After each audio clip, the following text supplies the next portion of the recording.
So as you've seen in the thumbnail, this video is all about the new AI assistant that may or may not be coming to the all Android phones. On 13th August this year, Google announced their Pixel 9 series. In that keynote, they also announced how Google Assistant is being replaced by the Gemini Assistant. So without getting late, let's get into the video. Anyway, watch the video till end and don't forget to like the video and consider subscribing to the channel. So let's start the video with some complex comments, starting up with image generation. I asked Gemini to generate a black horse with white wings standing on a mountain. So you see, Gemini can generate pictures from scratch instead of searching from the internet. Coming to the second one, let's try compare two things.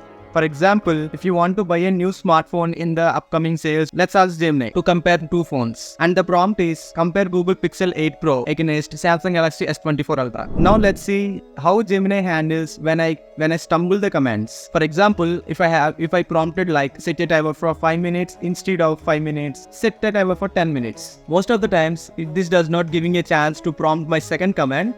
If I prompted successfully, it was saying I didn't understand, blah blah blah. Coming to the fourth, let's see how Gemini can generate ideas and suggest some new ideas. Consider a situation where I am hungry and in my fridge I have chicken, eggs, yogurt. Let's ask Gemini to create some recipes with these ingredients. The Gemini successfully created the recipe, and the coolest part here is it is naming the recipe also. Coming to the final one, in the keynote, Google announced that they have added some extensions like YouTube Music, Google Talks into the Gemini Assistant. So let's find out. I'm asking Google Assistant to play Interstellar theme music. Let's see how it will be playing. Cool, it uses YouTube Music to play music. Along with this, Google Gemini Assistant can now set reminders, make calls, and tasks into the Google Task, and it can find music that is playing around you. The above are some features that are only available for the base version of the Gemini. However, some rich guys will took Gemini Advance. They get advantages of the advanced Gemini Assistant, like it can analyze files up to 1500 pages, and it has far more capable for logical reasoning, coding, and creative collaboration. That's it for the video, guys. If you like the video, please don't forget to like the video and consider subscribing to the channel.